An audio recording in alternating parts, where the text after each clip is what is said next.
Hello guys, ngayon magluluto ako ng egg tofu. Ayan. Dito ko muna guys. Mamaya gigisahin ko yan sa fresh prawn. Ayan. Ito na guys, magpiprito na ako ang aking egg tofu.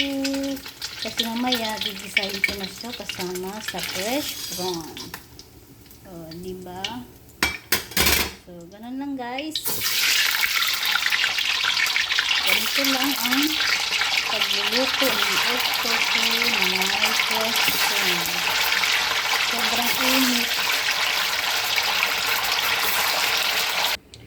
Ito na guys, mag-uumpisa na akong hindi ko gamit yung ano ko guys, tripod.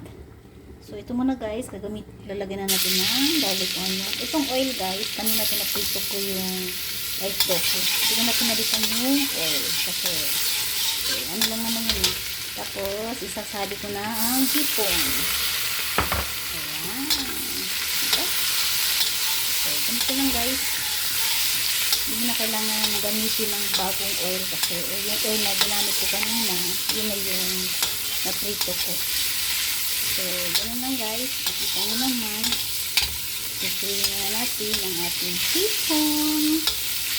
Ayan. Ayan. So, lagyan ko na guys ng oyster sauce. Oops. Ayan. Ayan ko lang guys. Tapos, ayan. Ito na guys. Ilagay ko ng tubig. At syempre, huwag natin kalimutan lagyan ng ating white pepper. Diba? Okay. Hindi ko gamit yung ano ko guys. At syempre, yung ating bell pepper. Yan. Maya-maya konti, ilalagay na natin yung ating cornstarch. Yan. Tuloy-tuloy na yan guys kasi yung ating egg tofu luto na yan. So, ang ginagawa ko na lang yung ating sauce. So, ito na yun guys, yung ating cornstarch para magiging sticky siya. So, ganito lang guys ang pagluluto ng ating maya-maya konti. Yan, diba? Nakikita nyo na guys. 5 minutes more, ilalagay na natin yung ating egg tofu. So, diba? So, ganun lang. Ayan guys, ilalagay na natin yung ating egg tofu. Kasi yan, luto na yan. So, mamaya konti yung ating spring onion on top. O, diba? So, ganito lang guys ang pagluluto ng ating egg tofu. Kailangan dandahan para hindi masira yung ating egg tofu. Kailangan pag gigisahin nyo, ilalagay nyo talaga yung ano sa baba. Para hindi siya masisira. O, diba? O, mamaya kayang konti guys. At ilalapag na natin yung ating spring onion.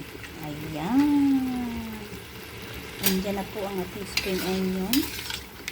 Ayan, kita nyo guys. So, gano'n lang guys, kasimple ang pagluluto ng ating egg tofu na may kasamang hipon. O, diba? Ito na guys, ang ating egg tofu na may kasamang prawn. O, diba? Kasimple lang guys. O, ang gagawin nyo guys, prituhin nyo muna yung egg tofu, katapos gawa kayo ng sarili nyong sauce. Depende kung gusto nyo lagyan ng oyster sauce or hindi, pwede din. Basta, nasa inyo niya kung paano yung templahin at pasasarapin yung inyong pagluluto galing sa puso. So, ganoon lang guys. Maraming salamat sa panonood at walang sawang sinusuportahan yung aking mga video. Thanks for watching. Bye-bye.